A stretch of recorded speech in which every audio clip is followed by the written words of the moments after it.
วิทยุแห่งประเทศไทยจังหวัดแพร่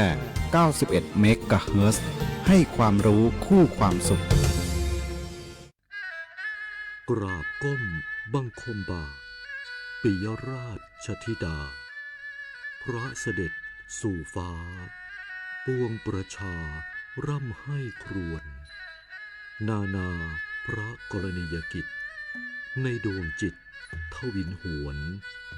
ทุกเร้าเศร้าในสวงพระคือดวงใจไทย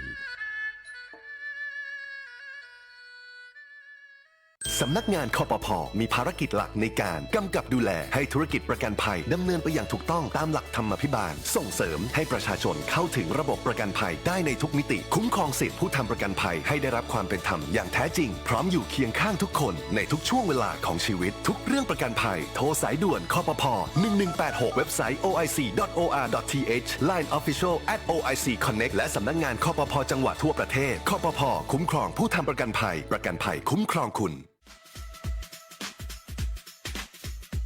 หากคุณมีปัญหาสายตาอยากได้แว่นสักอันหนึ่งไว้ตอบแชทตอบไลน์งานด่วนใส่ขับรถไปทำงานไปท่องเที่ยวดูแผนที่ปักหมุดหาจุดหมายปลายทางหรือต้องการใช้เลนโปรเกรสซีฟไว้มองไกลมองกระจกซ้ายกระจกขวา The World of Opticon เราเข้าใจถึงปัญหาสายตาของคุณดีวัดสายตาแม่นยำโดยทัศนศาสตร์ด้วยประสบการณ์กว่า40 ปี wow. The World of Opticon ช่วยคุณได้ตัวแทนจำหน่ายแว่นตานาฬิกาพร้อมบริการหลังการขายมาเลยที่ The World of Opticon มุมแยกกาดน้ำทองถนนภูเก็ตตำบลนาจักอำเภอเมืองแพร่จังหวัดแพร่โทร 0819520545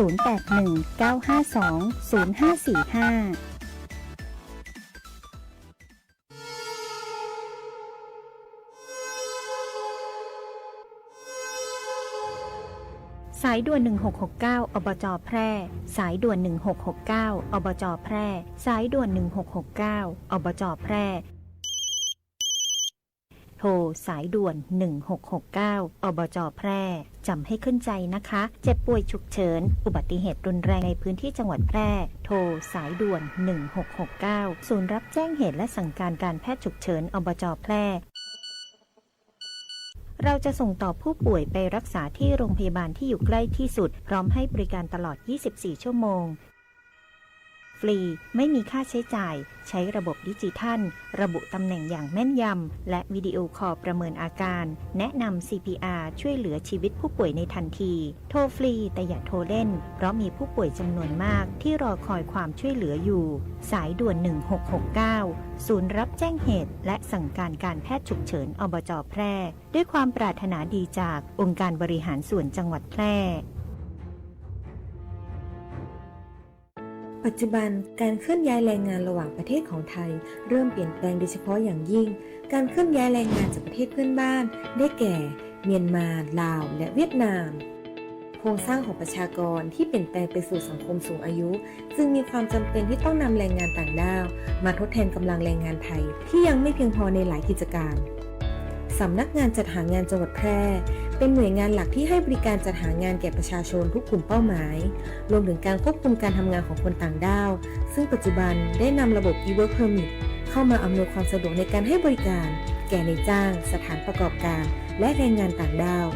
ในกระบวนการการรับคำขอการแจ้งการทำงานของคนต่างด้าวและการผลิตใบอนุญาตการทำงานทั้งนี้สามารถรับชมวิดีทัศน์การให้บริการผ่านระบบ e-work permit ได้ที่เพจ Facebook สำนักงานจัดหางานจังหวัดแพร่หรือสอบถามรายละเอียดเพิ่มเติมผ่านแอปพลิเคชัน Line Official S435DEAQA หมายเลขโทรศัพท์ 0545111721 หรือ 0545111807 และสายด่วนกรมการจัดหางาน 1506 กด 2 สำนักงานจัดหางานจังหวัดแพร่มุ่งให้นายจ้างและแรงงานต่างด้าวได้รับการคุ้มครองตามกฎหมายอย่างเป็นธรรม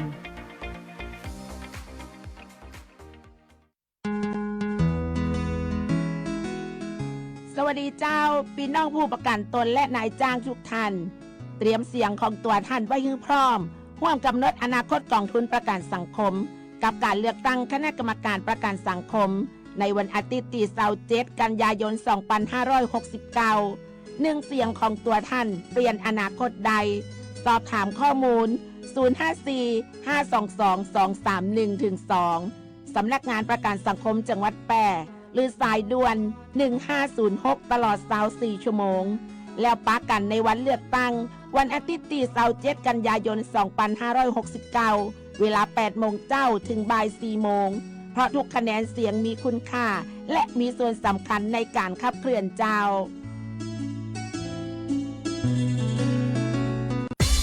คุณกำลังฟัง FM 91 MHz สวท แพร่ ให้ความรู้คู่ความสุข ที่นี่ สถานีวิทยุกระจายเสียงแห่งประเทศไทยจังหวัดแพร่ ส่งกระจายเสียงด้วยระบบ FM สเตอริโอมัลติเพล็กซ์ ความถี่ 91 เมกะเฮิรตซ์ จากนี้ไปติดตามรับฟังรายการ แพร่สารฝันพลังใจ โดยเครือข่ายดีเจคนพิการ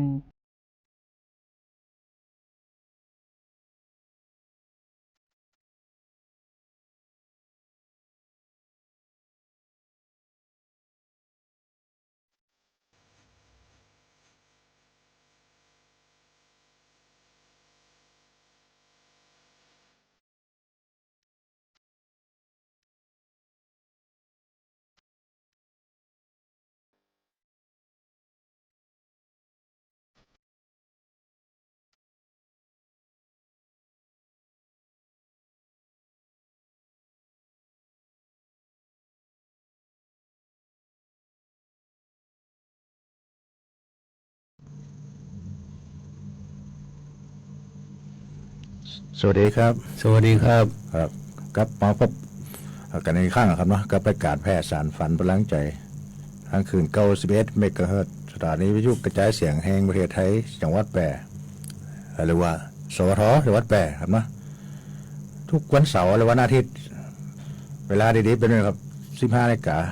10 นาทีจนถึง 16 นาฬิกาหรือว่า 3 โมงจนถึง 4 โมงเนาะ 1 ชั่วโมงโดยประมาณนะครับเนาะสำหรับวันนี้เป็น2 หนุ่มของหนองไข่เนาะวันเสาร์เลยเนาะผมอดุลธนันชัยครับประธานชมรมคนพิการอำเภอหนองไข่ครับและผมนายบรรจบเวขลังรองประธานชมรมคนพิการอำเภอหนองบัวไข่ครับครับท่านผู้ฟังสามารถติดตามรับฟังรายการของเขาได้อีก2 ช่องทางครับเนาะทาง Facebook แฟนเพจสวทแปรแล้วก็วิทยุออนไลน์สวทแปรชื่นชอบเพลงยังอ่ะขอมาได้ครับเนาะกับรายการแพทย์สารฝันพลังใจเบอร์โทรศัพท์ครับ 0545235516 ครับเนาะแฟนๆรายการของเขาทั้งมึงร้องมึงสองเนาะร้องกวางหวังจิ้นเนาะสามารถโทรมาขอได้นะครับเนาะแฟนรายการประจำของเขายังนี่หลายเนาะเดี๋ยวก็คงจะเข้ามาแต่ว่าเขาก็ฝากมาขอเพลงผมโค้ดแล้วกันเนาะเดี๋ยวผมจะบอกเจ้าหน้าที่เขาจัดให้เนาะวันนี้ตรงกับวันเสาร์ที่20 มิถุนายน 2569 คืน6 ค่ำเดือน8 ไต้เดือน10 เหนือเนาะนี่60 อังกะลังเสียวังการวันเดียวครับเสียวังการวันเดียววันจมวันฟูเนาะเนี่ยวันฟูกับวันศุกร์ครับ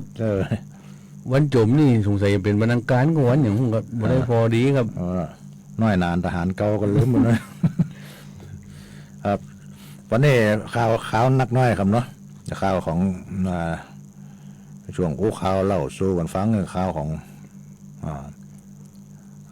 ไอของห้องผู้สนับสนุนรายการเนาะผู้มันเนาะซัพพอร์ตเขาเนาะพอมาจ่อแปรเนาะเป็นให้การสนับสนุนแล้วก็รายการแพร่สารฝันพลังใจของเขามาหลายปีเนาะ4-5 ปี 6 ปีแล้วกันนี่ไม่มีท่านไม่มีเราเนาะครับก็มีเพิ่นเนาะจะให้การสนับสนุนรายการนี่เนาะข่าวเราสู้กันฟังในช่วงหน้าครับเนาะเราก็ตัวช่วงที่2ก็เป็นช่วงง่ายฟังม่วนกับมันยังมีอย่างม่วนเดียวกับผมก็เตรียมข้อมูลมาเนี่ยเนาะช่วงสุดท้ายก็เป็นช่วงนาสาระเนาะเอาพี่น้องแฟนเพลงบ้านแฟนรายการบ้านอ้อยหรือว่าแม่ขมีหรือว่าหนองมะไข่หลวงเนาะขอเพลงมาได้ครับเนาะ0545235516ครับเนาะครับ ช่วงนี้พากันไปเดี๋ยวช่วงหน้าช่วงอู้เหงาอู้ไง อู้ไงอู้ข้าวเราสู้กันฟัง ช่วงนี้ให้ฟังเพลงก่อนนะครับเนาะเดี๋ยวเราฟังครับ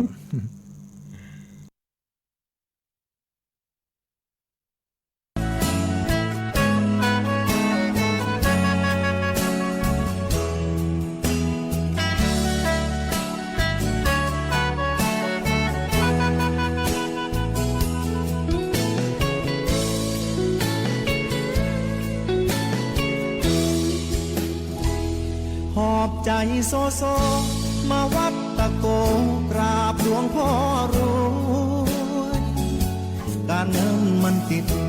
ชีวิตมันป่วยตัวช่วยไม่มีเลยพ่อลูกมันคนจนขาดคนจริงใจความหมายไม่พอนับวันยิ่งจนแทนอขอพรหลวงพ่อช่วยที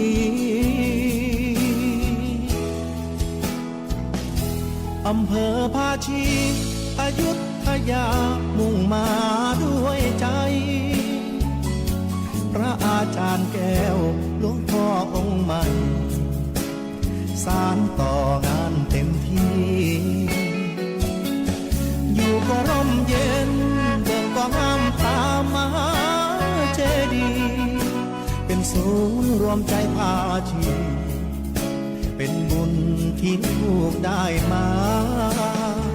ตั้งนะโมสามจบต่อด้วยคาถา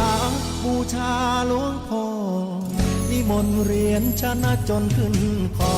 สวมเลศพันล้านที่ข้อมือขวาปัดเป่าความจนวอนพ่อช่วยดลให้คนเมตตาให้ลูกได้รวยกับเขาบ้างนะให้สมคำว่าสิทธิหลวงพ่อรวยฝากใจโซโซ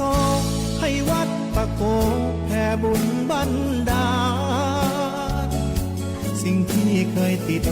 แค่คิดให้ผ่านทุกฝันวอนพ่อให้ช่วยบาปที่ใครทำเจ็บที่เคยโดนให้พ้นความสูญฐานะที่ยังล้มป่วยพ่อรวยโปรดช่วยชี้ทางสัมพุทธชิตาจัสสัจจานิเวรัสสะพระพุทธชิตาสัพพโสอิมิภา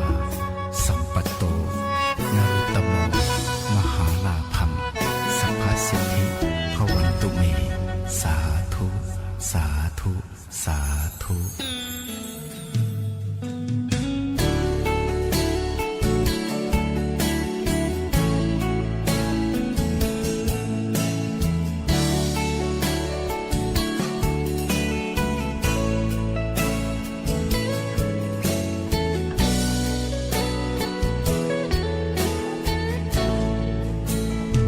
ตั้งนะโมสามจบต่อด้วยคาถาบูชาหลวงพ่อนิมนต์เรียนชนะจนขึ้นคอสวมเลศพันล้านที่ข้อมือขวาปัดเป่าความจนวอนพ่อช่วยดลให้คนเมตตาให้ลูกได้รวยกับเขาบ้างนะให้สมคำว่าสิทธิหลวงพ่อรวยฝากใจโซโซให้วัดตะโกแผ่บุญบันดาลสิ่งที่เคยติดแค่คิดให้ผ่านทุกฝันวอนพ่อให้ช่วยบาปที่ใครทำเจ็บที่เคยโดนให้พ้นความสวยฐานะที่ยังล้มป่วยพ่อรวยโปรดช่วยนำทาง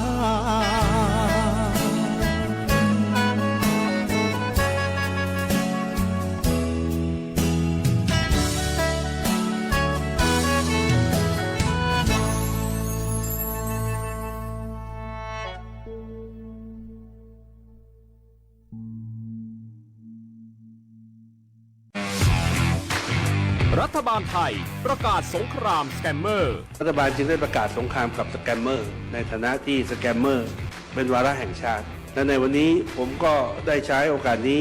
มารายงานความคืบหน้าและเน้นย้ำถึงสิ่งที่เราต้องร่วมกันทำต่อไปรัฐบาลได้จัดตั้งคณะกรรมการอำนวยการป้องกันและปราบปรามอาชญากรรมทางเทคโนโลยีขึ้นมาโดยมีผมเป็นประธานด้วยตนเองเพื่อให้ทุกหน่วยงานทำงานไปในทิศทางเดียวกันเราได้มีการลงนามบันทึกความเข้าใจระหว่าง 15 หน่วยงานหลักทั้งภาครัฐและภาคเอกชนตลอดจนสถาบันการเงินเพื่ออุดช่องโหว่ทางการเงินและตัดเส้นทางเงินของกระบวนการอาชญากรรมเหล่านี้ให้สิ้นซากรวมพลังคนไทยต้านภัยสแกมเมอร์นายอนุทินชาญวีรกูลนายกรัฐมนตรี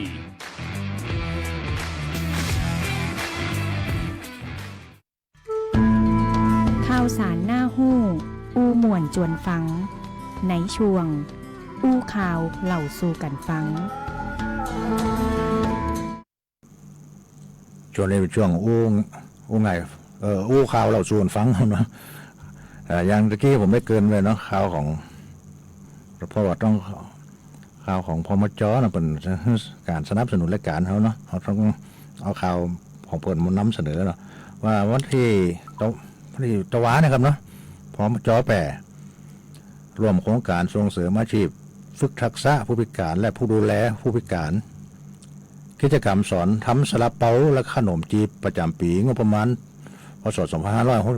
2569วันที่19มิถุนายน2519นางอรนุชชัยชาญพัฒนาสังคมและความมั่นคงของมนุษย์จังหวัดแปรมอบหมายให้เจ้าหน้าที่ศูนย์บริการคนพิการจังหวัดแปรเข้าร่วมสังเกตการและร่วมกิจกรรม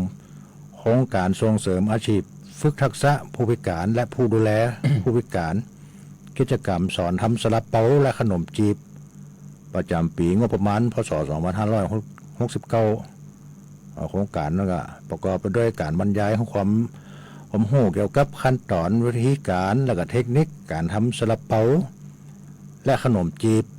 เพื่อการประกอบอาชีพ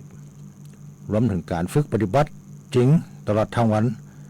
โดยได้รับความอนุเคราะห์วิทยากรจากศูนย์ส่งเสริมการเรียนรู้ระดับอำเภอ2ซึ่งได้ถ่ายทอดความรู้ตั้งแต่การเตรียมวัตถุดิบการผสมแป้งการทำไส้การห่อการนึ่งตลอดจนเทคนิคการคำนวณต้นทุนต้องคำนวณต้นทุนกันเนาะครับเอาไปขายแกนเราได้เห็นเนาะบ้านก็ทุนหายกับแรงโหดนะครับบอไอ้นี่ต้นทุนกันมาไม่ใช่แกนใหญ่ก็ขายก็ขาดทุนเนาะเปิดให้สร้างรายได้เสริมในครอบครัวมีกลุ่มเป้าหมายเขาร่วมประกอบด้วยคนพิการผู้ดูแลคนพิการผู้ปกครองอาสาสมัครและผู้ที่เกี่ยวข้องจำนวน70 คนหน้าเทศบาลตำบลทุ่งนาอำเภอ2จังหวัดแปรครับเนาะอันนี้ได้เปิดรับการสนับสนุนงบประมาณจากกองทุนส่งเสริมและพัฒนาคุณภาพชีวิตคนพิการและศูนย์ดำเนินการโดยศูนย์บริการคนพิการตำบลทุ่งนาครับเนาะแล้ววันเดียวกันครับวันที่19เหมือนกันพม.เปิดกันมอบหมายให้ศูนย์บริการคนพิการจังหวัดแปรจัดโครงการเพิ่มประสิทธิภาพการใช้กองทุนส่งเสริมและพัฒนาคุณภาพชีวิตคนพิการประจำจังหวัดแปรปี2569รุ่นที่6วัตถุประสงค์เพื่อนำความรู้ความเข้าใจและก็ทักษะที่จำเป็นเกี่ยวกับการใช้บริการกองทุนโดยกลุ่มเป้าหมายเป็นผู้ใช้บริการกองทุนผู้ที่สนใจและผู้ที่เกี่ยวข้องจำนวน50 คนหน้าเทศบาลตำบลหนองมงไคอำเภอหนองมงไคจังหวัดแปรนี่ครับตะวาเนี่ยนะตะวาอำเภอหนองมงไคที่เทศบาลหนองมงไคเขาก็ถามผมว่าประธานดุลบ่ได้ไปอบรมเหรอผมจะได้กู้ ผมเอาคนที่กู้เงินนะที่กู้ยืมเงินเพื่อประกอบอาชีพนะครับกู้ไปเขาจะเอาไปกินไปเล่นมาได้นะถ้าเขาต้องไปประกอบอาชีพประกอบอาชีพพวกเขาจะต้องมาตรวจนั่นเนาะตรวจสถานที่ตรวจสถานประกอบเขามีอาชีพได้แล้วก็เขาอยากกู้ต่อไปเขาเอามาเป็นห้องก็ต่อยอดไปต่อยอดมาไปดิ๊กๆเหมือนเขาก็กู้ได้ดิ๊กๆนะครับ มันก็จะหนักขึ้นนะเนาะ 5 ปีเนาะ ครับ 5 ปีถ้าโบเสียประวัติโบเสียนี่โอ้ก็นั่นก็กู้ได้สบายง่ายๆเลยมันก็ยันได้แน่ตัวจากกู้ได้ครั้งแรกได้60,000เนาะ ครับ ครั้งที่2เป็น120,000ครั้งที่3มาเดียวให้300,000เนาะหนักกว่านี้เนาะ หนักกว่านี้แต่เขาก็ต้องเนี่ยให้มันสมก็ดิบเป็นหื้อมานะครับเอาไปกินไปเล่นมาได้นะต้องมีวินัยทางการเงินนะทรงเปิดตลอดเนาะครับถ้าบอกว่าเสียประวัติแบบข้างต่อไปก็ยากคล่องเขาก็บอกใครพิจารณาเพราะว่าประวัติเขาเสียไปแล้วเนาะยังมาผมมีหลายคนหลายที่ว่าใช้กองทุนนั่นนะเพื่อประกอบอาชีพครับบ้านผมก็มีแต่โอ้แกก็ยังอยู่ไหวอันนี้5 ปีทรงจบนี่ปีก็อย่าเอากำก่อนก็อู้ไปไว้แล้วบ่ประวัติเขาบ่เสียนะปิวสบายมากเลยนะครับกองทุนที่ว่าคนพิการที่ว่ามันเดียวเป็นนี่นะเนาะที่ว่าอยู่คนเดียวเนี่ยอยู่คนเดียวนั่นบ่มีผู้เลี้ยงดูอีกบ่มีผู้เลี้ยงดูบ่มีญาติอย่างนั้นเดียวสามารถเอาไปขอรับการช่วยเหลือจากพมได้โดยเขาต้องให้ผู้ใหญ่บ้านกำนันหรือว่าอสมเซ็นรับรองนะมาที่พมจ.แปรมาที่ไอ้ศูนย์บริการคนพิการจังหวัดแพร่เนาะมาขอรับการช่วยเหลือปัญญาเดือนละ 3,000 กันนะเดือนละ 3,000 ต่อเดือนบ่มีคนเลี้ยงดูเขาก็อยู่คนเดียวประทังชีวิตได้อยู่เนาะอยู่คนเดียวบ่มีญาติพี่น้องนะไปขอรับการช่วยเหลือได้ทำไมครับผลเดือนละ 3,000 กันนะก็ต้องมีเจ้าหน้าที่ของอบต.กำนันผู้ใหญ่บ้านกันนั่นเนี่ยเนาะเซ็นรับรองเนาะเปิดกระตุ้นไปตรวจเนาะเปิดกระตุ้นไปตรวจอยู่ดิน่ะว่าเป็นมีแต่ก็เป็นจานที่นี่ได้อยู่คนเดียวแต่ก็ดูว่าจะได้นี่ครับนี่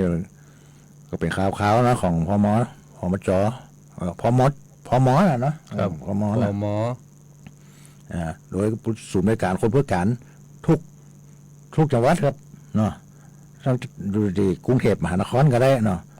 แต่ละเขตแล้วก็ต่างจังหวัดเขาก็ของพมจ.แต่ละจังหวัดโดยครับแต่ละจังหวัดแต่ละโดยศูนย์บริการคนพิการแต่ละจังหวัดเขาก็ต้องมีเนาะครับเอาไปติดต่อคนเดียวอยู่คนเดียว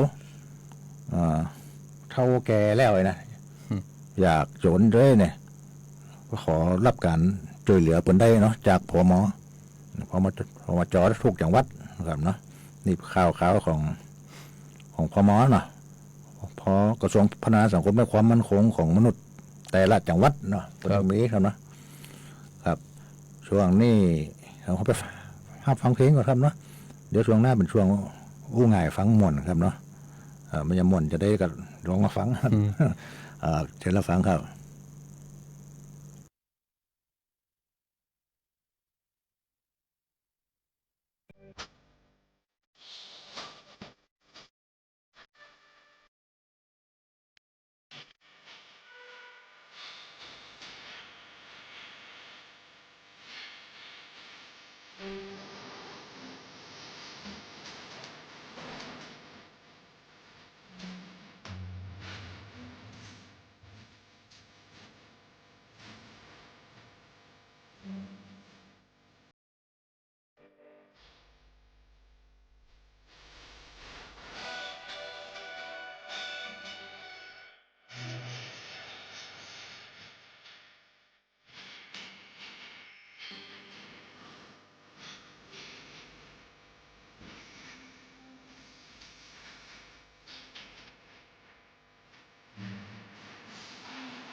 หากคุณอยากจะซื้อที่ดินพร้อมอาคารหรือห้องชุดปลูกสร้างอาคารหรือซื้อที่ดินพร้อมปลูกสร้างอาคารต่อเติมซ่อมแซมอาคารหรือจะกู้เพิ่ม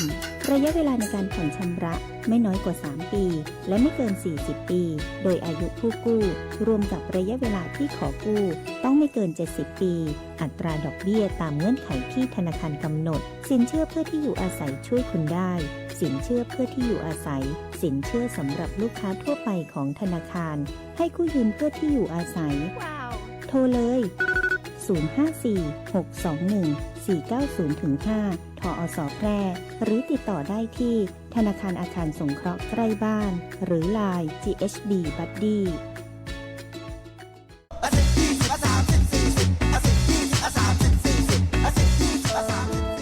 ถ้าความเร็วบนท้องถนนในชุมชนเป็นตัวเลขเหล่านี้ก็คงดี แต่ในความเป็นจริงยังมีผู้ขับขี่ใช้ความเร็วสูงและการขับรถเร็วเกินกฎหมายกำหนดยังเป็นสาเหตุหลักที่ทำให้เกิดอุบัติเหตุเดินทางถึงบ้านอย่างปลอดภัยขับขี่ด้วยความใส่ใจอย่าขับเร็วอย่าขับซิ่งขับขี่ปลอดภัยลดความเร็วลดอุบัติเหตุด้วยความปรารถนาดีจากกองทุนเพื่อความปลอดภัยในการใช้รถใช้ถนนและสำนักงานขนส่งจังหวัดแพร่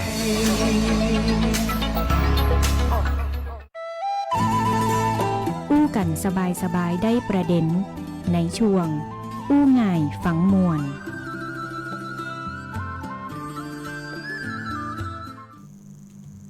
จบไปแล้วครับเนาะผู้หญิงกินเหล้า ผู้หญิงกินเหล้าผู้หญิงขี้เมาเนาะเขาเป็นตะกอนกับหนังเรื่องนั้นนะท้องเนื้อเก้าลำยองท้องเนื้อเก้าเลยลำยองท้องเนื้อเก้านี่ขอมาจากกันป้าหนองเยาเนาะป้าหนองเยาบ้านมาขมีเนาะผมจัดเท่านั้นหันว่าป้าหนองเยาคงฟังว่าคงแล้วก็พาหมูดีว่าพาไม่ไปแปลงรักเต็มเด้อครับเด้อเพลงนี่นะหมู่สองน้ำลั่นนะครับถ้าเพลงก่อนตะกี้กับวันหลวงพ่อรวยนะจากหนุ่มบ้านอ้อยหนุ่มบ้านอ้อยขอแล้วเนาะแฟนประจำคนนี้นะครับจัดให้แล้วนะครับช่วงนี้เป็นช่วงโอ้ง่ายฟังมวนครับผมก็จะเอาประเพณีบุญบั้งไฟเนาะ ครับแตะกอนบ้านเฮาก็มีนะมาเดียวบ่ฮู้มันไปไหนเนาะ บ่มีแล้วเนาะทุก ค ค รับ น หรือว่ามันแฝงบ้านนักล่ำเขากลัวตกใส่บ้านในจ้องอันนั้นเนาะ ก่อนก้างบ้านผมก็มีต้องเอาไปกลางตรงหมดนะ นั่นเนาะ ว่าเขาแข่งกันเนาะเขาอีก ก่ ก่ อ อน น เป็นละอ้อนมันก็ม่วนนะเนาะ ก่อน ตัว ก่อนที่เขาใหญ่ยะหนาน่ะนะครับ นะเรามันเป็นงานบุญประเพณีประจำปีสำคัญของชาวอีสานชาวเหนือเขาก็มีเนาะ ครับ อันเป็นจะจัดขึ้นในช่วงต้นฤดูฝน คือเดือน6ตามจันทรคติ เพื่อบูชาพญาแถนหรือว่าเทพเจ้าแห่งฝนเพื่อขอให้ฝนตกตามทุกตก ตกตามต้องดูฤดูกาล ฤดูกาลเนี่ยเพื่อความอุดมสมบูรณ์ของพืชผลทางการเกษตร ก่อนที่เขาจะเนี่ยหนากันนะเนาะ มาเดียวมันเขาเนี่ยเร็วแล้วนะครับเราก่อนป้นก่อนจะเข้าพรรษามันเดือนกรกฎาคม กรกฎานี่ปูเขาดอเขาก็ซิบอย่างนี้ก่อนเนาะ มาเดียวมันเร็วแล้วนะ มาเดียวนี่โอ้ถ้าสาฝนน้อยก็เริ่มเหมือนละ โอ้เรามีทุนาปลายพฤษภากับบ้านเขาก็เอากันแล้วนะเนาะ ครับ มาเดียว บางเตี่ยคนดังในบดีอันนี้กำ เนาะ มา มา เดี เดี ย ยวว เนี่ยอย่าก่อน มาเดียววานแห้งวานต้มอย่างมีหมดเหรอ ครับ แตะกอนนี่พอเราจะแข่งบอกไฟกันก่อนนะถ้าว่าบอกไฟสดตาเหลือดแทกเลยเอาเจ้าของบอกไฟนั่นอุ้มโจง ไปอุ้มลงโจนลงปลาบวกเนาะ ที่โป้บวกนี่มันน่ะ ครับแต่ก่อนมันเขาเลี้ยงควายนักดูควายไปเนี่ยบวกไปดูม่วนจะตายละ สดตาต้มแล้วก็โหกันโดนละครับกันโจนบวกโจนที่โป้กันเนาะ ครับเจ้าตำหาบ้านผมก็มีแต่ก่อนนะโอ้นั้นขึ้นอย่างดีอย่างได้หนึ่งก็ว่าได้เนาะ เขาแข่งความสูงความเลยนะครับ อันนี้มันเป็นตำนานที่มาจากนิทานพื้นบ้านเรื่องพญาคันขากหรือว่าคางคกที่ทำสงครามชนะพญาแถนแล้วก็ทำคอตกลงกันว่า หากมนุษย์จุดบังไฟขึ้นสู่ท้องฟ้าเมื่อใดพญาแถนก็จะต้องบันดาลให้ฝนตกลงมายังโลกมนุษย์ทันทีนะกิจกรรมการทำบังไฟกับชาวบ้านก็รวมกันโปรโตกรเราเตรียมบอกไฟกันเนาะด้วยอะไรอย่างเงี้ยเตรียมเผาเตรียมดินปืนอะไรอย่างเงี้ยมาดใช่ไหมเนาะ มาดินไฟ มาช่วยกันตอกบอกไฟเลย ต่ำมาต่ำมานี่กันโอ้แต่ก่อนแม่ก่อนผมไปร้อนม้อน เปลี่ยนกันเข้าเปลี่ยนกันออกเนาะ ห้ามดีแปลงบอกไฟน้อยนะไปที่เล่น บอกไฟน้อยกับสวาดเซตนะ เอามวนนี่นะสมัยละอ่อนเนาะ เพราะว่าพื้นที่จัดงานที่มีชื่อเสียงงานบุญบังไฟจัดขึ้นอย่างยิ่งใหญ่มีหลายจังหวัดแต่ว่าที่โด่งดังคือจังหวัดปุ่นยะโสธรทั้งอีสานอีสานบังเขามีบังไฟแสนบังไฟล้านมันเนาะ บังไฟหมื่นบังไฟแสนบังไฟล้านเนี่ยแล้วก็มันจะมีกาบอกไฟอย่างเดียวนะไม่มีของห้องตะไลเนาะตะไลเพลิงเนี่ยหมุนกันเลย อันนั้นเป็นบอกเขาบ้านเขาเรียกว่าบอกไฟจักจันวงกบผมขึ้นนะวุ่นมุ่งนะมันนั้นจะหน่อยอันนั้นนะอันนี้เป็นปัจจุบันประเพณีบุญบังไฟบ่เพียงแต่เป็นความเชื่อทางศาสนาและก็การเกษตรแต่ยังกลายเป็นเทศกาลที่สะท้อนถึงวิถีชีวิตความคิดสร้างสรรค์และความสามัคคีของชุมชนในภาคอีสานที่โด่งดังอันนี้โด่งดังไปถึงระดับนานาชาตินะครับฝรั่งมาหันบอกวงไฟบ้านเฮาหอไม่แปลงจรวดมาแล้วแปลงจรวดขึ้นไปแถวโลกดวงจันทร์ดาวอังคารเหมือนกันเนาะไปโบนหมดละเขาก็ยังต่ำไม่อยู่เขาสวดเศษซุ่มซ้ำนี่เนาะนั่นเป็นประเพณีเนาะเป็นประเพณีสืบกันมาครับเฮ้ยมาเดียวมีการแข่งขันกันเหรอปัจจัยหันแล้วเนาะมาเดียวโบไข่ป้าแล้วครับเนี่ยการเป็นที่ชื่นชอบโดยเฉพาะจังหวัดยะโสธรนั่นมันดังแต่เนาะครับ ทางใต้นี่ขอเนี่ยกันแต่ดูเปิ้นมีก้างบอกไฟโอ้ยังงามยังคือมันมีเพลงฮะเพลงอย่างว่าด้วยบังไฟยะโสธรนี่นะครับมันก็มีจังหวัดยะโสธรยังเป็นใจนะกาฬสินธุ์นี่เนาะมันอยู่ทางใต้หมดน่ะอยู่ทางอีสานครับอีสานตอนอย่างตรงกลางตอนนั้นนะนั่นเนาะครับนี่เป็นประเพณีบุญบังไฟเนาะบ้านเฮาใครเริ่มมันเริ่มประเพณีเริ่มหายไปหมดหายไปที่คนเฒ่าคนแก่บ่ใครมีนั่นเนาะก็มาเดียวก็ช่ำเป็นโรคอันนี้หน้าเป็นโรคหัวใจอย่างนี้ได้ยินเสียงดังอย่างกับบ่สิใครได้บ่เหลียแต่ก่อนนี่ถ้าจะว่าสงกรานต์นี่วันจะหารลองแล้วเป็นที่สะโพกที่อย่างกันยันเอาละเนาะเรามาเดียวนี่ได้ยินตอมแต้มมันก็ได้ยินเหมือนนะแต่บ่ม่วนแต่ก่อนเนี่ยบ่ตบ่ก่อนผมเป็นละอ่อนเป็นนักเรียนนี่นะถ้าจะถึงเวลาปุ๊บไปเสาะไม้ไผ่มาแปะสะโพกแล้วไปซื้อตัดก็แก้ดมาหยาก็แจ้งกันตื่นแล้วนะตื่นเจ้าประมาณตี3ตี4นี่ก็เริ่มมาจุดละเขาว่าจะขานล่องนั่นคือหลังเที่ยงคืนไปเหรอครับอันนี้เขาเป็นละอ่อนเป็นนักเรียนเขา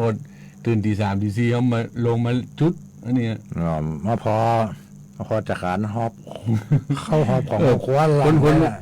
คนแก่เบิ่งว่าจะขานเป็นยังหอบนั่นหอบนี่มามึงขานมึงก็ลูกเจ้าไปต่อยนี่เขาก็ลูกเจ้าไปเปิดไปน่ะห้องว่าเป็นอย่างกุศโลบายนะครับใครคือเฮาลูกเจ้าแม่นหรือแต่ปีนี้คือสังขารคือจะขานล่างก็คือสังขารเฮาล่างไปเฮาไปเนาะเฮาได้ตื่นเจ้าอย่าปีอย่างนี้นะเดี๋ยวให้เป็นจังนั้นเนาะเอาแกไปทำปีครับนี่เป็นช่วงง่ายฟังม่วนเนาะครับช่วงหน้าเป็นช่วงสุดท้ายเนาะช่วงนาสาระครับเนาะช่วงนี้เข้าฟังเพลงก่อนนะครับ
ปัจจุบันการเคลื่อนย้ายแรงงานระหว่างประเทศของไทยเริ่มเปลี่ยนแปลงโดยเฉพาะอย่างยิ่งการเคลื่อนย้ายแรงงานจากประเทศเพื่อนบ้านได้แก่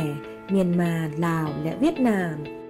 โครงสร้างของประชากรที่เปลี่ยนแปลงไปสู่สังคมสูงอายุจึงมีความจำเป็นที่ต้องนำแรงงานต่างด้าวมาทดแทนกำลังแรงงานไทยที่ยังไม่เพียงพอในหลายกิจการสำนักงานจัดหางานจังหวัดแพร่เป็นหน่วยงานหลักที่ให้บริการจัดหางานแก่ประชาชนทุกกลุ่มเป้าหมายรวมถึงการควบคุมการทำงานของคนต่างด้าวซึ่งปัจจุบันได้นำระบบ e-work permit เข้ามาอำนวยความสะดวกในการให้บริการแก่นายจ้างสถานประกอบการและแรงงานต่างด้าวในกระบวนการการรับคำขอการแจ้งการทำงานของคนต่างด้าวและการผลิตใบอนุญาตการทำงานทั้งนี้สามารถรับชมวิดีทัศน์การให้บริการผ่านระบบ e-work permit ได้ที่เพจ Facebook สำนักงานจัดหางานจังหวัดแพร่หรือสอบถามรายละเอียดเพิ่มเติมผ่านแอปพลิเคชัน LINE Official S435DEAQA หมายเลขโทรศัพท์ 0545117721 หรือ 0545118807 และสายด่วนกรมการจัดหางาน 1506 กด 2 สำนักงานจัดหางานจังหวัดแพร่มุ่งให้นายจ้างและแรงงานต่างด้าวได้รับการคุ้มครองตามกฎหมายอย่างเป็นธรรม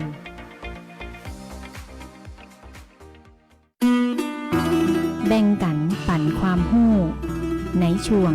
นานาสาระช่วงนี้เป็นช่วงนานาสาระนะครับเนาะเพลงจิตจบเลยกี้ครับมิตรแห่งความดีเนาะจากป้ามพันธ์บ้านนาหลวงแฟนรายการประจำของเขาเนาะเปิดถึงฟังถึงขอมาทุกเสาร์ทุกอาทิตย์เนาะป้ามพันธ์บ้านนาหลวงสูงเม้นเนาะบ้านหลวงสูงเม้นช่วงนี้เป็นช่วงนานาสาระเนาะช่วงสุดท้ายแล้วมาประธานแดงมีเรื่องไงครับเนาะเชิญเลยครับก็มีข้อคิดดีๆเนาะมาฝากท่านว่าเฮาเป็นโรคอย่างกินอย่างมันจะได้บ่เป็นนักเป็นหนาไปดิ๊กๆเนาะก็คือว่า1มีข้อคิดนะครับ1ถ้าปวดหัวหาปลาพร้อมขิงมากินกันนะครับเด้อหรือว่า2ต้องล่วงหรือว่าไอ้อย่างว่าขี้รู้แหลวเนี่ยรู้พ่อรู้แพ้หาแอปเปิลมากินนะครับเพราะแอปเปิลมันจะมีสารที่ดูดซับน้ำในลำไส้อุจจาระจับตัวเป็นก้อนถึงช่วยบอลุต้องครับแต่มันไอแอปเปิลสีเขียวนะครับแอปเปิลเขียวกินทั้งเปลือกแล้วล่างดีๆก่อนนะครับแล้วกินทั้งเปลือกเนาะครบขวบเลยครับดูว่า3ทางงุ้นงิ้นนี่นะหาไปชอบข้าวโพดมากินนะตีเขาต้มขายนะข้าวโพดบานนะว่ามากินเล่นไปมันไทยไม่เนาะกินเพลินนี่เนี่ยเกี่ยวเพลินมันเลยบ่มีเกียดบ่อย่างถ้านอนบ่รับก็หาน้ำผึ้งมากินก่อนนอนนะครับจะกินจะได้ก็ใครเอาใส่มะนาวครับบีบมะนาวใส่ตัวหมูเนาะแล้วแต่ชอบกินจะได้นะดูว่าถ้าแพ้ฝุ่นก็หานมเปรี้ยวนะครับมากินกันมันไทยอันนี้นะแต่อาหารบ่ย่อยก็หากินช้าเอากระเพรามาสัญญาช้านะครับเพราะว่าให้จะเอาไปตากแห้งเราเอามาต้มกินนะครับมันเป็นช้าเนาะแต่ถ้าจ่าหมัวจ่านี่ก็กินดอกอัญชันก็หูจักก้าเนาะของห้องลองก็พี่ก็ดอกอัญชันนั่นน่ะแหละสีม่วงดอกสีม่วงนะที่เขาไปใส่เข้าใส่อย่างนึ่งนะครับเอาไปแจกเข้านึ่งกินกันนะมันจะให้เนี่ยตาเลยเขาหันขึ้นมาน้อยบ่นี่ตาเนี่ยมันก็เขาวัดต้มจะไข่มันมีหลายหมอหลายนี่เนาะเขาก็บดแต่ผมก็หานี่มาเขามานี่เขาก็มาอู้ฟังมันจะไข่มันเขาจะไข่มันเขาครับมันบำรุงใส่ตาฝาตาฟางอย่างนี้กับแปดกับถ้าความจำเสื่อมนะไปหาหอยแข็งนะหอยแข็งอย่างมูนะหอยแข็งเหนือเขาฮุกก็หอยแข็งใต้มูนะหอยแข็งเละนี่ก็ว่าขึ้นกินหอยแข็งนะมันถึงจะดีมันก็มีหอยแข็งทะเลนั่นกันแต่ข้อที่9ก็คือว่าถ้าความดันสูงนะกินขึ้นช่ายหรือว่า อย่างก็เลยเขาห้องก็ดีไซน์นึ่งปลาเนี่ย ผักจีอ้อ ผักจีอ้อครับเอามาต้มอันนี้คือเอามาต้มกินนะครับเอามาต้มกินแล้วต้มมาเอาน้ำ1 ลิตรแล้วมาต้มมันได้ประมาณสัก15 นาทีนี่ก็15-20 นาทีนี่ก็เอามากองกินนะครับแล้วก็มันจะอาการไม่ได้จะดีขึ้นเนาะ ครับในผมเสริมหน่อยเนาะเสริมว่าเกี่ยวกับนานาสาระเนาะที่ว่าเอาหลายคนอาจจะยังบอกเคยหู้เนาะ ครับผมก็จะไปโค่นคว้ามาได้นะว่า ประเทศที่กินบะหมี่กึ่งสำเร็จรูปต่อหัวมากที่สุดในโลกคือเวียดนามนั่นแหละ เวียดนามกินบะหมี่สำเร็จกึ่งสำเร็จเลยแล้วก็ประเทศที่เลี้ยงแมวนักที่สุดในโลกสหรัฐครับสหรัฐเรื่องแมวพันธุ์หลายอย่างเนาะ อันกับแมวดีมันแมวพันธุ์ดีเขาเอามาขายให้แล้วลูกต้องปุ่นมาจ้านแมวทั้งพันธุ์มันก็งามเหมือนกันนะหน้าอย่างแมวของประเทศหนาวเนาะตัวมันก็ตัวใหญ่ขนยาวเนาะขนหนาขนนี่แล้วประเทศที่เลี้ยงแมวนักที่สุดนี่คือสหรัฐแล้วก็ประเทศที่ดื่มกาแฟนักที่สุดในโลกกับประเทศฟินแลนด์นะประเทศที่ฉลาดที่สุดเนี่ยคือ IQ เฉลี่ยในโลกญี่ปุ่นนี่ญี่ปุ่นฉลาดสุดก็พอเป็นสร้างอย่างว่าเจนโนสร้างรถสร้างเหียงสับปันเนี่ยแล้วประเทศที่มีสัตว์มีพิษอันตรายนักที่สุดในโลกประเทศออสเตรเลียเขาก็นึกว่าดูแถบอเมริกาใต้ประเทศอะไรมันอย่างที่ว่าไอ้คนดำๆอย่างห้องไม่ใช่ไอ้นี่นั่นอย่างแม่น้ำอเมซอนอย่างพวกอะไรอนาคอนดาจระเข้กับตัวใหญ่ๆนั่นพูดเนี่ยไม่ใช่เนาะอันนี้เป็นว่าประเทศที่มีพิษอันตรายนักที่สุดในโลกคือประเทศออสเตรเลียประเทศที่ติดโซเชียลนักที่สุดในโลกฟิลิปปินส์ติดเล่นโทรศัพท์โซเชียลนะประเทศที่อาชญากรรมต่ำที่สุดในโลกคือประเทศกาตาร์นี่อาชญากรรมเนี่ยบุคคลมีคดีอย่างบุคคลมีนักเลยนะเพราะเขาเป็นประเทศไอ้อย่างว่านี่มุสลิมก่อนอิสลามเขาให้เขากฎหมายเขาให้ไอ้รุนแรงแกเข้มแข็งอะไรนะถือว่าเขาเนี่ยแต่ดูกินเป็นของเขาอยู่ดีแต่มาจับมาแขวนคอเลยนะอย่างเห็นเนาะตั้งใจทั้งประเทศนอกเนี่ยมันก็มีอยู่นะประเทศที่คนอายุเกิน100 ปีนะแน่นสุดญี่ปุ่นนั่นแหละนะญี่ปุ่นแล้วประเทศที่มีแบรนด์หรูนักที่สุดในโลกคือประเทศฝรั่งเศสแบรนด์ของไอ้กระเป๋าอย่างเงี้ยไม่อะไรพวกนี้แบรนด์กระเป๋าแบรนด์ก็นึกว่าแบรนด์กินบ่แม่นแบรนด์คือตาเนี่ยนะอย่างฝรั่งเศสมันเป็นศูนย์รวมของไอ้แฟชั่นนี่แล้วเนาะเป็นไม่ใช่น้ำหอมอย่างไรวะเพราะประเทศที่ค่าของชีพสูงสุดในโลกคือประเทศสวิตเซอร์แลนด์นั่นนะสวิตเซอร์แลนด์ก็ประเทศไทยเขาเนาะประเทศไทยเขาขายมีกี่เล่าหนังเลยเพิ่นการแรงกระเท้าเหนียวเลยเนาะอย่างก็ไปขึ้นมดคนไทยมันชอบม่วนเนาะอย่างก็ขึ้นมดก็แรงบุขึ้นเงินเดือนบุขึ้นเนาะครับนี่ก็ครบถ้วนกับบนความเนาะเวลากันอะไรมาเนาะครับสำหรับตัวนี้ผมอดุลธนันชัยครับนะประธานชมรมคนพิการอำเภอหนองบัวไข่และผมนายบรรจบเบกขลังรองประธานชมรมคนพิการหนองบัวไข่ครับขอลาท่านผู้ฟังไว้ก่อนนะครับนะ